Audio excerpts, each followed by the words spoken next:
Tiga bentuk orang yang dibenci oleh Rasulullah. Yang pertama adalah as-sarsarun. Yang kedua al-mutasyaddiqun. Yang ketiga al-mutafayyiqun. Aceh Explore menampilkan halaqah dari Masjid Raya Baitur Rahman Banda Aceh. Subscribe, komen, like, dan share. Assalamualaikum warahmatullahi wabarakatuh. Alhamdulillahi rabbil alamin. Wassalatu wassalamu ala asyrafil anbiya'i wal mursalin Sayyidina wa maulana Muhammad Imamil mufassirin Qaidil muhaddithin Hujjatil fuqaha wa qudwatil awliya Wa ala alihi wa ashabihi at-tayyibin at-tahirin. Amma ba'du fa ya ibadallah. Sidang jamaah Bapak dan Ibu sahabat yang kami muliakan, pada subuh yang mulia ini kembali kita bisa bersama dengan izin Allah Subhanahu wa taala dalam beberapa ulasan-ulasan maupun kajian-kajian terhadap ayat suci Al-Qur'an maupun hadis An-Nabawi Asy-Syarif, di mana pada pertemuan yang lalu kita menyampaikan tentang bagaimana keberkahan Nabi kita sallallahu alaihi wasallam, terutama dalam hal dakwah beliau untuk membumikan tauhid di jazirah Arab sekaligus menghilangkan paganisme, penyembahan terhadap berhala, di mana itu merupakan godaan daripada syaitan yang terusir dari dalam surga. Selawat dan salam pada junjungan alam Nabi besar Muhammad sallallahu alaihi wasallam dan sahabat sekalian. Pada subuh yang mulia ini pula kita akan melangkah sedikit kepada salah satu dari ayat yang terdapat di surah Al-Ahzab, di mana ayat ini membicarakan tentang keteladanan dari Rasulullah sallallahu alaihi wasallam. Pada ayat ini sidang jemaah yang dirahmati Allah, Allah Subhanahu wa taala berfirman, "Laqad kana lakum fi Rasulillahi uswatun hasanah liman kana yarjullaha wal yawmal akhir wa dzakarallaha katsira." Sungguh ada pada diri Rasulullah sallallahu alaihi wasallam suri dan tauladan yang sangat baik bagi siapa saja yang mengharapkan Allah dan kehidupan hari akhir serta banyak berzikir mengingat Allah Subhanahu wa taala. Ayat 21 dari surah Al-Ahzab. Banyak para mubaligh di mana saja menyampaikan bahwa Rasulullah adalah suri tauladan, dan ayat ini ditafsirkan dengan makna yang sangat luas. Dan ini adalah satu kebenaran, karena al-ibratu bi'umumil lafzi la bi khususis sabab. Dalam menafsirkan ayat Al-Quran, yang dilihat adalah keumuman lafaz, tidak terpaku pada sebab turun yang sangat spesifik. Dan ini pun apabila tidak ada larangan atau qarinah atau pembatasan untuk meluaskan makna tersebut. Tapi pada subuh ini kita hendak menyampaikan bahwa ayat ini turun dalam situasi perang Khandaq. Perang Khandaq ini terjadi pada tahun ke-5 Hijriah. Perang Khandaq juga dinamakan dengan Ghazwatul Ahzab, Perang Ahzab, karena seluruh kelompok-kelompok, seluruh komunitas-komunitas dari orang-orang kafir Quraisy di Mekah kemudian mengajak orang-orang Arab Badui dari beberapa suku yang berbeda dan kabilah untuk sama-sama menggempur kota Madinah. Tujuannya adalah menghancurkan pesatnya perkembangan Islam di kota Madinah, sekaligus tujuan yang besar lainnya yaitu membunuh Rasulullah sallallahu alaihi wasallam. Sehingga dengan tekad dan kemauan ini membuat Rasulullah sallallahu alaihi wasallam mengatur strategi. Salah satu strategi untuk melakukan ad-difa' 'anil Madinah wa ahliha, mempertahankan diri dan mempertahankan kota Madinah serta kemuliaan kaum muslimin, itu dengan menggali parit atas usulan Salman Al-Farisi.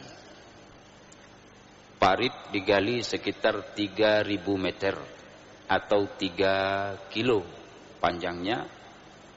Kemudian lebar parit itu 9 meter dan kedalamannya 5 meter.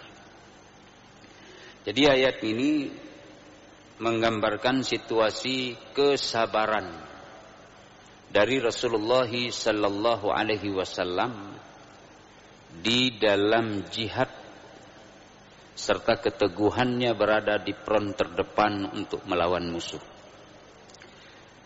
Karena dalam perang Khandaq ini ada orang-orang munafik yang mereka menggembar-gemborkan ketakutan di tubuh umat Islam. Tujuannya adalah untuk memecah belah loyalitas yang diberikan oleh kaum Muhajirin dan Ansar kepada Rasulullah dan kepada agamanya. Mereka mengatakan, bagaimana mungkin Muhammad menjanjikan kepada kita kerajaan Kisra? Itu Nabi pernah menjanjikan kerajaan Kisra, itu kerajaan Parsi dan juga Romawi. Parsi dan Romawi, dua imperium besar yang saling bertempur, dan kebanyakannya dimenangkan oleh kerajaan Parsi karena mereka memiliki tentara yang terlatih, pasukan yang banyak, sekaligus metode pertempuran yang beragam. Jadi keahlian mereka sangat hebat. Juga alutsista, senjata dan peralatan perang. Lalu jalur komando yang dipatuhi oleh setiap tingkatan daripada angkatan perangnya sampai kepada rajanya. Meskipun pada akhirnya nanti Al-Quran menyatakan dengan turunnya surat Ar-Rum, Alif Lam Mim, Ghulibatir Rum atau Ghalabatir Rum, ini menjadi kabar gembira. Jadi Rasulullah SAW memberikan kabar gembira tentang penguasaan umat Islam terhadap kerajaan Kisra dan kerajaan Romawi. Dan ini diperlihatkan oleh Allah Subhanahu wa taala ketika Rasulullah menggali parit. Ada sebuah batu besar yang melintang. Para sahabat mencoba untuk mengangkat batu itu dengan memecahkannya, tapi tidak sanggup sama sekali. Godam yang dipukulkan kepada batu itu, dan batu itu bergeming. Bergeming artinya tidak bergerak sama sekali. Bahkan godam itu menjadi mental. Sehingga kabar ini disampaikan pada Rasulullah, di mana Rasulullah sedang melakukan pekerjaan lainnya dari penggalian parit di sisi yang lain. Karena ini di dalam riwayat Imam Al-Bukhari nanti disebutkan bagaimana Rasulullah dalam rambut-rambutnya, jenggotnya serta di perutnya itu dipenuhi dengan tanah dan debu. Karena beliau sendiri sebagai panglima perang ikut serta dan sekaligus beliau pemimpin besar kaum muslimin, ikut serta bekerja mati-matian. Sehingga sahabat begitu sedih melihat keadaan seperti itu. Tapi memang terpaksa harus seperti itu. Di samping Rasulullah itu menjadi suri dan tauladan tadi. Ya, uswatun hasanah. Ya, suri dan tauladan yang baik.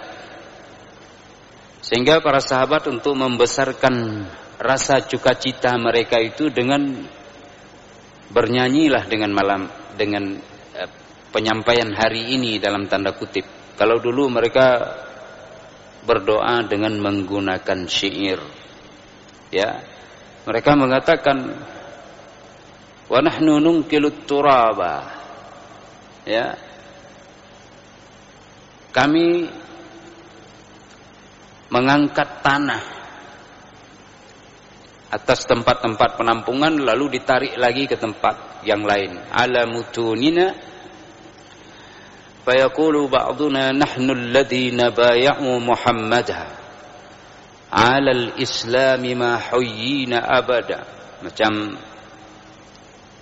TNI, Tentara Nasional Indonesia hari ini lari-lari itu, Pak. Ya, sambil membakar semangat mereka mengeluarkan suara-suara. Nah, ini seperti itu. Nahnu alladhina bay'u Muhammadah 'alal islami ma huyyina abada. Lalu Rasulullah menyaut, Allahumma la khaira illa khairal islami fabai' fil ansari wal muhajirah. Kami adalah orang-orang yang membaiat Muhammad, ya, atas Islam selamanya akan kami hidup. Tidak akan pernah kami tinggalkan Islam. Dalam riwayat lain nanti disebut al-jihadi ma huyyina abada. Kami hidup di atas peperangan. Kami siap bila ditantang, kami tidak akan mundur. Bila dihalangi gerakan kami akan memukul balik. Ini para sahabat melantunkan itu semua untuk membakar semangat mereka. Di samping mereka memiliki semangat. Semangat tersebut kemudian dibalas oleh Rasulullah dalam wujud doa lainnya. Allahumma la sahla illa ma ja'altahu sahl. Allahumma la khaira illa khairal islami. Ya Allah, ya Tuhan kami, tidak ada kebajikan kecuali kebajikan dalam Islam. Semua lain dinafikan. Fadai fil ansari wal muhajirah. Maka peganglah baiat orang-orang Ansar dan orang-orang para muhajirin. Jadi Nabi meminta agar Allah memperhatikan bagaimana kesungguhan daripada mereka, dan doa ini dibentuk dalam wujud syair. Memang di dalam beberapa hadis yang lain nanti Rasulullah menyampaikan inna abghadan nasi ilayya atau abghadar rajuli ilayya, itu 3 bentuk orang yang dibenci oleh Rasulullah. Yang pertama adalah as-sarsarun, yang kedua al-mutasyaddiqun, yang ketiga al-mutafayhiqun. Ini termasuk orang yang suka bersih tegang. Keluar urat lehernya hanya untuk berdebat. Debat kusir. Ini tidak diinginkan oleh Rasulullah sallallahu alaihi wasallam dalam masalah agama. Bila dalam masalah agama kita tidak diinginkan untuk berdebat kusir, sidang jamaah dan pendengar di rumah, Maka di dalam urusan dunia lebih lagi. Dalam urusan dunia lebih lagi.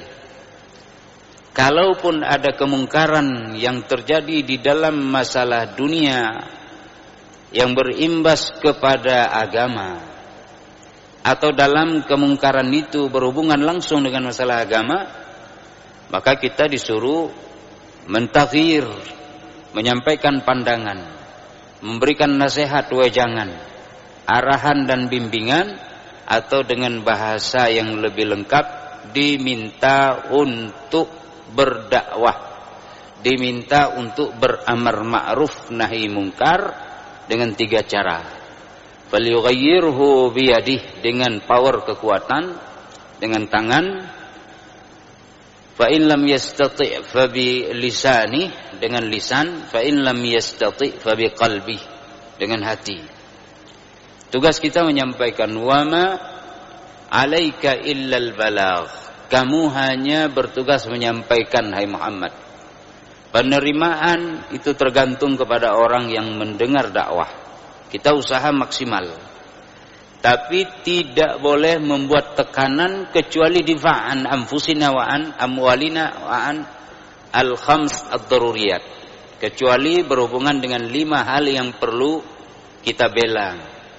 Misalnya agama, kemudian akal, kemuliaan, harta, dan keluarga. Ini 5 hal. Apabila mereka sentuh dengan dakwah kita, maka kita perlu untuk memberikan perlawanan. Namun kalau itu tidak ada sentuhan terhadap itu, maka tidak perlu dia ribut sendiri di daerahnya, ya biar. Maksudnya di negaranya, di komunitasnya. Kecuali sudah minta perlindungan kepada kita, dan seterusnya dan seterusnya. Ini dalam hukum-hukum peperangan maupun perdamaian dibahas di sisi pembahasan fikih. Sidang jamaah yang dirahmati Allah, para pendengar di rumah. Jadi Rasulullah SAW menjadi suri dan toladan. Ayat ini turun dalam perang Khandaq pada tahun ke-5 Hijriah, di mana pada waktu itu ketika musuh datang mengepung kota Madinah, maka tidak ada celah sama sekali untuk melarikan diri. Di samping melarikan diri tidak dibenarkan dalam situasi ini. Orang-orang munafik mengatakan bahwa jangankan Muhammad menjanjikan kerajaan Kisra atau Roma, untuk buang air besar saja kita tidak mampu. Kita ketakutan. Ini kata orang-orang munafik. Sementara orang-orang Islam, orang-orang mukmin yang mereka selaku manusia biasa, ketakutan itu ya membuncah di dalam hati mereka, sehingga hati itu disebut oleh ayat wa balagatil qulubul hanajir. Hati itu naik sampai ke tenggorokan, bukan di sini lagi hati itu. Hampir keluar. Untuk menelan ludah saja kita tidak mampu. Begitu ketakutan membahana di kota Madinah, terutama pasukan yang siap bertempur dengan Rasulullah SAW. Karena pandangan mata yang terlihat setelah parit adalah pasukan musuh, diibaratkan seperti dinding pada bangunan. Bila Madinah dengan paritnya adalah benteng yang dihuni oleh Rasulullah dan para sahabatnya dari pasukan kaum muslimin, maka benteng pagar atau dinding daripada benteng itu adalah pasukan musuh. Rumah kita punya dinding untuk melindungi penghuni rumah dari cuaca ekstrim dan lain-lain. Tapi ini malah dindingnya menjadi musuh. Karena memang pertempuran di alam luas, ya di tempat yang terbuka, yang terlihat adalah semuanya musuh mengelilingi seputaran parit. Ke belakang di sana ada pasukan-pasukan orang-orang dari Yahudi yang melanggar perjanjian. Jadi di sini sidang jamaah Rasulullah sidang jamaah yang dirahmati Allah Subhanahu wa taala, ayat ini menyatakan bahwa wajib kalian hai umat Islam untuk mengambil suri dan teladan pada diri Rasulullah sallallahu alaihi wasallam dalam situasi perang untuk mempertahankan agama dan kemuliaan kalian dari rongrongan musuh yang membenci kebenaran dan keadilan, sebagaimana yang dilakukan oleh Rasulullah sallallahu alaihi wasallam, dan harus sabar. Jadi kewajiban itu dalam situasi perang dan genting seperti ini, uswah hasanah dari Rasulullah. Itu makna yang khusus. Makna yang umum, ada yang wajib, ada yang sunat yang harus diikuti untuk mencontoh Rasulullah sallallahu alaihi wasallam. Yang wajib baik situasi genting maupun dalam situasi yang lain. Situasi normal misalnya ada hal-hal yang dilakukan oleh Rasulullah dan itu wajib untuk kita ikuti. Ada yang sunnah, hukumnya sunat. Semua adalah sunnah Rasul. Sunat hukumnya kita ikuti dalam kesempatan dan tergantung kepada ruang dan waktu. Itu ada yang seperti itu. Ya. Bila sempat mengikuti, maka lebih baik bagi kita. Bila pun tidak sempat kita ikuti hal-hal yang sunnah seperti itu, maka ya tentunya tidaklah mengapa. Misalnya umumnya seperti tadi, kita salat malam tahajud. Ini ya sunnah Rasulullah sallallahu alaihi wasallam. Tapi hukumnya kan sunat. Nah, kalau kita tidak sanggup bangun tengah malam, ya tidak bisa melaksanakan tahajud. Berarti ya tidak berdosa. Nah, seperti itu kira-kira, disesuaikan dengan kemampuan, ruang dan waktu di mana kita berada. Namun dalam situasi yang lainnya ada yang wajib dan bahkan ada situasi yang tidak normal atau genting, darurat. Maka lebih wajib lagi mengikuti Rasulullah sallallahu alaihi wasallam. Jamaah yang dirahmati Allah Subhanahu wa taala, kembali kepada makna yang khusus, maka laqad kana lakum fi Rasulillahi uswatun hasanah, maknanya laqad kana lakum ayyuhal mu'minuna fi hadzal rasulil azim qudwatun hasanah taqtaduna bihi sallallahu alaihi wasallam fi ikhlasihi wa jihadihi wa sabrihi fa huwal mathalul a'la alladhi yajibu an yuqtada bihi في جميع أقواله وأفعاله وأحواله لأنه لا ينطق ولا يفعل عن الهوى بل عن وحي وتنزيل فلذلك وجب عليكم تتبع نهجه. Wajib bagi kalian mengikuti Rasulullah sallallahu alaihi wasallam di dalam metode-metode, cara-cara serta jalan yang ditempuh oleh Rasulullah sallallahu alaihi wasallam. Selanjutnya, ya liman kana yarjullaha wal yawmal akhir wa dzakarallaha katsira. Orang yang betul-betul beriman, yarjullah, mukhlisan, dia ikhlas, imannya bukan iman kaleng-kaleng. Lalu dia ikhlas, bukan mencari popularitas duniawi. Yarju thawaballah, dia mengharapkan balasan yang baik di sisi Allah Subhanahu wa taala. Baik itu balasan akhirat maupun balasan di dunia. Mana balasan di dunia? Karena Allah membolehkan bagi umat ini untuk menguasai harta rampasan perang serta berbagai hal yang berhubungan dengan kekayaan atau properti yang dimiliki oleh musuh lalu ditinggalkan atau direbut oleh kita. Kemudian ada makna wal yaumal akhir, ya berarti kita juga takut, ya yakhafu iqabah, takut kepada siksa dan kemurkaan Allah Subhanahu wa taala. Wa dzakarallaha katsira ay aktsara min dzikri rabbih bilisanihi wa qalbihi. Bagi orang yang juga mengharapkan Allah dan hari akhir, dia mengambil suri toladan dari Rasulullah, orang itu pun ya dalam kehidupannya itu aktsara min dzikri rabbih bilisanihi wa biqalbihi. Dia memperbanyak mengingat Tuhannya baik dengan lisan maupun hatinya. Ingat dengan lisan Allah, Allah. Ingat dengan hati juga Allah, Allah.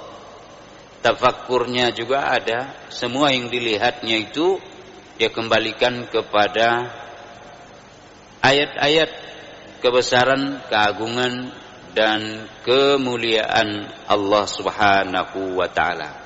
Sidang jemaah yang dirahmati Allah Subhanahu wa taala, bila kita bicara tentang situasi genting yang dihadapi oleh Rasulullah sallallahu alaihi wasallam, itu perang Khandaq, kalau kita lihat berada pada urutan perang Rasulullah yang ke-17.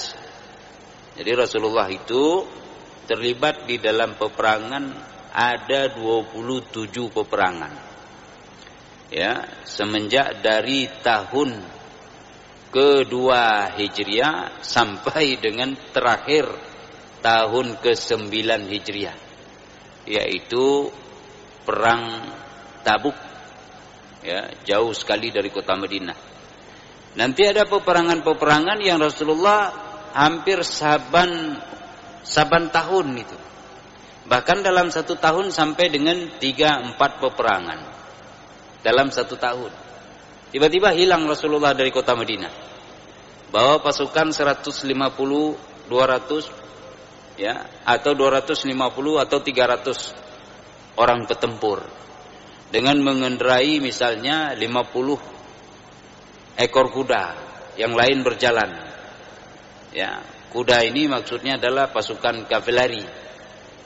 Tidak bilang-bilang Rasulullah bergerak. Ya, nah, tujuannya untuk apa? Untuk menghadang musuh, untuk merebut kembali properti umat Islam yang diambil oleh musuh ketika mereka melakukan hijrah ke Al-Madinah Al-Munawwarah. Nah, ini terjadi terus. Ya, jadi kesabaran seperti itu. Perang. Nah, mungkin sekarang itu ada perang misalnya seperti ini perangnya Rusia dan Ukraina misalnya. Lalu berimbas. Entah berimbas betul-betul, entah berimbas pura-pura. Ya, semua bangsa lain lalu kalau ada krisis di negerinya yang disalahkan ke sana gitu. Ya, perangnya sudah berjalan misalnya sekitar 7-8 bulan. Itu hal biasa. Mau perang 7 hari ada juga. Ada perang bertahun-tahun. Pasukan kaum muslimin ini Rasulullah selama 10 tahun di Madinah, berarti 8 tahun penuh itu dalam situasi perang terus. Setelah itu dilanjutkan oleh Khulafaur Rasyidin. Wafat Rasulullah, para sahabat perang lagi. Perang dengan siapa? Para pengkhianat yang mengikuti nabi-nabi palsu. Ya, seperti Musailamah Al-Kadzdzab. Dan pasukannya bagai gelombang lautan. Situasi yang genting yang mengancam eksistensi daripada Madinah dan kaum muslimin. Dan begitulah seterusnya sampai kemudian pembukaan, penaklukan, ya, Islam masuk ke kota-kota besar sampai ke jantung Eropa. Ya. Lalu kemudian ke Afrika sana sampai ke ujung ke Maroko. Lalu menyeberang sampai ke Eropa, ke Spanyol, Lalu kemudian dari sana berjalan, tidak dari atas sini, ya, berjalan sampai sekarang Islam itu sudah berada di semua belahan daripada dunia ini, walhamdulillah. Jadi kita diminta untuk mengambil suri dan toladan, karena di sana sosok yang sangat mumpuni untuk kita jadikan sebagai toladan. Ya. Tidak ada letihnya, tidak ada hentinya, tidak ada capeknya, tidak ada penatnya. Padahal urat-urat tangan Rasulullah juga ada penat, letih, capek, hilang semangat. Tapi beliau terus membakar semangat diri dengan keyakinan. Ya, maka bentuk dalam diri kita dan generasi kita itu al-iman, ya, liman kana yarjullaha wal yawmal akhir. Iman itu yang membakar semangat, tidak akan pernah mati. Dzakarallaha katsira, barengi dengan zikir selamanya. Barengi dengan zikir. Zikir dengan dasar keikhlasan. Zikir dengan dasar ingin mendekat kepada Allah Subhanahu wa taala. Bukan zikir kaleng-kaleng. Maksud zikir kaleng-kaleng bagaimana? Zikir kaleng-kaleng ya pura-pura kita zikir, tapi supaya diperhatikan oleh orang, ada mengharap pada diri. Ini kalau saya berzikir dapat sedekah misalnya lewat depan rumah orang, misalnya seperti itu, ada maunya, itu tidak baik. Maka disebut di awal uswah hasanah dari Rasulullah itu bagi siapa? Liman kana yarjullaha wal yawmal akhira wa dzakarallaha katsira. Bahkan lebih baik lagi bila kita dipandu oleh guru mursyid, ya, ikut dalam kelompok tertentu yang ingin betul-betul membina masyarakat agar ada pendekatan kepada Allah SWT dan perbaikan terhadap karakter daripada dirinya dan komunitasnya. Sidang jamaah yang dirahmati Allah, itu perang yang ke-17. Ya. Perang sebelumnya berarti ada 16 peperangan, dan setelah itu ada sekitar 10 peperangan lagi setelah perang Khandaq ini. Ya. Coba perhatikan, orang kadang-kadang hanya tahu ada perang Badar, ada perang Uhud, ada perang Khandaq, kemudian ada perang Tabuk.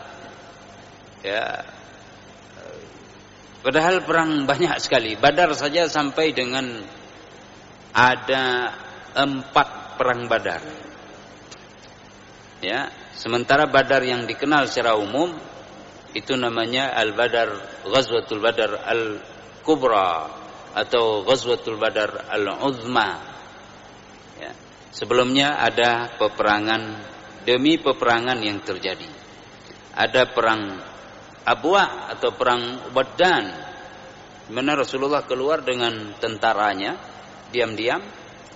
Tujuannya adalah untuk menghadang, walaupun tidak ketemu dengan musuh, tapi ada hal-hal lain nanti untuk menunjukkan kepada suku dan kabilah di sekitar putaran di mana lalu lintas musuh dan eskalasi pergerakan mereka besar untuk bisa mengancam kota Madinah dan kaum muslimin.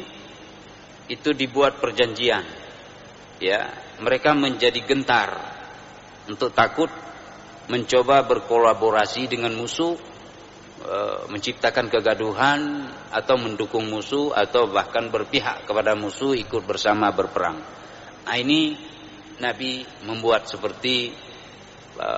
perjanjian dengan Bani Dhamrah bin Abdi Manaf bin Kinanah, sehingga mereka tidak saling menyerangi, tidak membantu musuh untuk memerangi dan seterusnya. Itu perang yang pertama, ya, yang terjadi sidang jamaah rahimakumullah, itu pada bulan Safar tahun kedua Hijriah. Ya.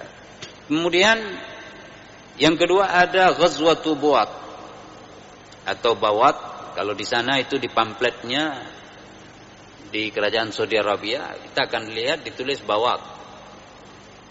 Nanti ada yang baca Buat, ya. Bawat di sana ditulis di pamflet birunya itu. Kalau kita berjalan mencari di mana tempat terjadinya peperangan itu, ya, di sana tertulis Ghazwatu Buat dengan bahasa Inggrisnya Bawat saja, tidak ada perangnya karena tunjukkan tempat itu. Ini terjadi pada Rabi al-Awwal. Tadi Safar tahun kedua.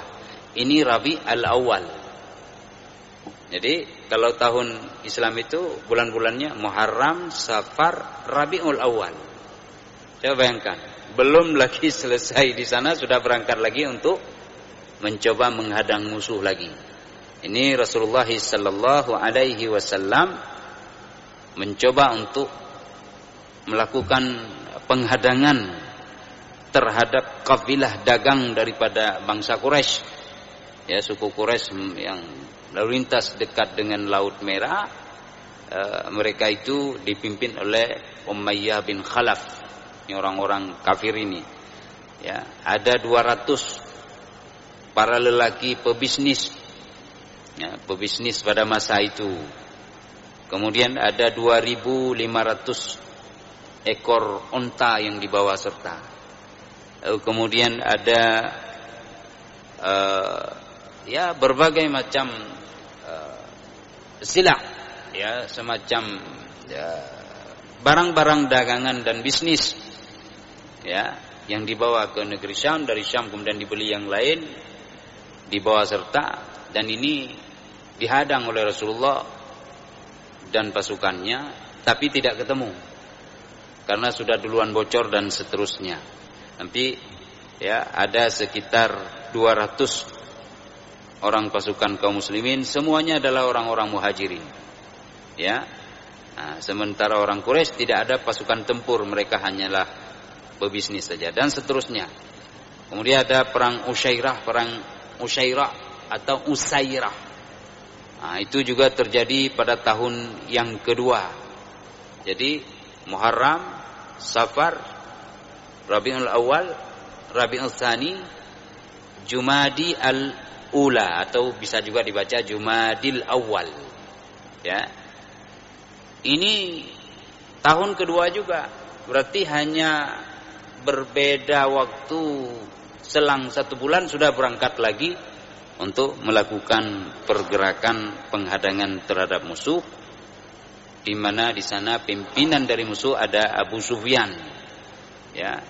Nah, bahkan sampai nanti terus berjalan. Ini kalau kita kisahkan, walaupun secara singkat, ya tidak cukup waktu kita sampai dengan 27 buah peperangan. Tapi insyaallah kapan ada waktu di lain kesempatan kita coba sedikit-sedikit kita singgung supaya menjadi bekal bagi kita untuk mengingat makna dari pesan Allah Subhanahu wa taala di surah Al-Ahzab ayat 21. Laqad kana lakum fi Rasulillahi uswatun hasanah. Sungguh ada pada diri Rasulullah SAW suri dan toladan yang sangat baik lagi mulia. Mudah-mudahan ini saja pada pagi yang cerah ini. Meskipun agak mendung, tapi udaranya insyaallah Allah berikan kebaikan pada kita semua. Hadanallahu iyyakum. Assalamualaikum warahmatullahi wabarakatuh.